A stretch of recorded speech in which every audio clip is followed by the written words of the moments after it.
یہودیوں میں ایک شخص تھا ہوئی ابن اخطب، اور اس کے بیٹے، اس کی اولادیں، یہ اسی کوشش میں لگی رہتی تھیں کہ مسلمانوں کو گمراہ کر کے دوبارہ سے کافر بنا دیں، اور ان میں وسوسے ڈالتے رہتے تھے اور کہتے رہتے تھے بھائی یہ تم نے کیا دین اسلام اختیار کر لیا، یہ کوئی مذہب نہیں ہے، اور یہ محمد صلی اللہ علیہ وسلم جو ہے یہ امی، یہ نبی نہیں ہے، نبیوں کی لڑی تو فلاں بنی اسرائیل میں سے ہے، اور ہم تو خود اسی امید پر آئے تھے کہ بنی اسرائیل میں سے آئیں گے، اور یہ تو بنی اسماعیل میں سے آ گئے ہیں۔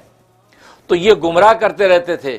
اس پر یہ آیات اتر آئیں، وَدَّ کثیر من اہل الکتاب، کہ اہل کتاب میں سے بہت سے ایسے جو چاہتے ہیں کہ لو یردونکم من بعد ایمانکم کفارا، کہ تم جو ہے ایمان لانے کے بعد دوبارہ کافر ہو جاؤ، دوبارہ کفر کو اختیار کر لو ایمان لانے کے بعد۔ کیوں کرتے ہیں؟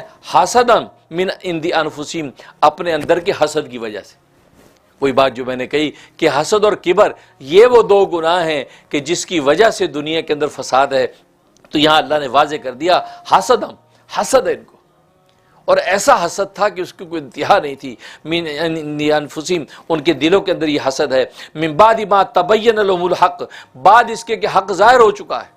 سرکار دو عالم صلی اللہ علیہ وسلم کے معجزات دیکھ لیے اور قرآن کریم کا نزول دیکھ لیا، اور ایسی ایسی بشارتیں اور انعامات آنکھوں سے دیکھے ہیں، لیکن اپنے حسد کی وجہ سے مانتے نہیں، اس سے آنکھیں جو ہے وہ چرا لیتے ہیں، موڑتے ہیں، اور اس پر پھپتی اڑاتے ہیں، تان و تشنیع کرتے ہیں، اعتراض کرتے ہیں۔ تو یہ ان کی حالت ہو جاتی ہے۔ اور چنانچہ لکھا ہے کہ جب غزوہ احد کے اندر جو مسلمانوں کو جو تکلیف پہنچی اور ان کی فتح شکست میں بدل گئی، تو اس وقت جو ہے ان یہودیوں نے حذیفہ بن یمان اور عمار بن یاسر وغیرہ کو یہی تانا دیا کہ دیکھو اگر تمہارا مذہب سچا ہوتا تو غزوہ احد کے اندر شکست نہ ہوتی، تم شکست نہ کھاتے، تمہیں فتح ہوتی۔ بھئی اگر یہ فتح ہونا حق ہونے کی علامت تھا تو بدر میں تو فتح ہو گئی تھی، پھر اس وقت اسلام لے آتے۔ اس کا مطلب یہ ہے کہ یہ ایک خام خواہ کی بات ہے کہ اگر فتح ہونا حق کی علامت ہے تو پھر تو فتح جو ہے بدر کے اندر ہوئی، اور اگر یہ احد کے اندر اب آپ شکست ہو گئی اور فتح شکست میں بدل گئی، اب تمہیں کہنے کا موقع مل گیا، جھٹ سے اپنے حسد کو تم نے ظاہر کیا اور یہ دیکھا اگر تم لوگ سچے ہوتے تو تمہیں شکست نہ ہوتی۔ تو اس کا سچے جھوٹے سے کوئی تعلق نہیں ہے۔ قرآن کریم میں اللہ نے اس حقیقت بیان کر دیا کہ ہم ایام زمانہ کو اسی طرح بدلتے رہتے ہیں، کبھی کوئی فتح پاتا ہے، کبھی کوئی شکست پاتا ہے۔ تو بھائی یہ میرا انداز ہے، یہ فطرت کی جنگ ہے، کبھی وہ فتح کبھی یہ فتح، تو یہ سلسلے چلتے ہیں۔ تو اس کا حق اور باطل سے تعلق نہیں ہے۔ آپ یہ کہیں کہ بدر کے اندر اگر فتح ہی حق و باطل کا معیار تھا تو بدر کے اندر تو فتح حاصل ہو چکی تھی، اس وقت تم لوگ ایمان کیوں نہیں لائے؟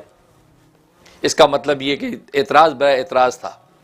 تو بہت سے جو اہل کتاب یہ چاہتے ہیں کہ کسی طرح تم لوگ جو ایمان لانے کے بعد کافر ہو جاؤ، حسدا من عند انفسہم، اور اس وجہ سے وہ حسد کرتے ہیں، ان کے دلوں میں حسد ہے۔ من بعد ما تبین لهم الحق فاعفوا واصفحوا، اب اہل ایمان کو جو ہے وہ تعلیم دی جا رہی ہے کہ یہود و نصارہ کے ساتھ آپ کا تعلق کیسا ہو، کیا معاملہ کریں، یہ کس طرح حسد کرتے ہیں، کبر کرتے ہیں، تکلیف پہنچاتے ہیں، باتیں کرتے ہیں۔ فرمایا فاعفوا، فرمایا کہ ان کو جو ہے وہ درگزر کرو، کوئی عقاب اتاب ان پہ نہ کرو، درگزر کرو۔ وصفہو، اور ان کے ترک ملامت کرو، مطلب ان کو ملامت بھی نہ کرو، درگزر کرو، معاف کرو، دور رکھو۔ حتی یاتی اللہ بامری، یہاں تک کہ اللہ تبارک و تعالیٰ کا امر ظاہر ہو جائے۔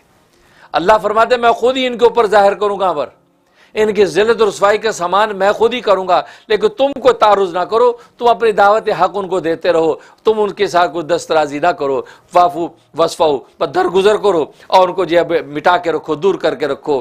کیوں؟ حتی یاتی اللہ بامری، یہاں تک کہ اللہ تبارک و تعالیٰ اپنے حکم کو ظاہر کر دے۔ ان اللہ علی کل شیء قدیر، بے شک اللہ تبارک و تعالیٰ ہر چیز پر پوری قدرت رکھتا ہے۔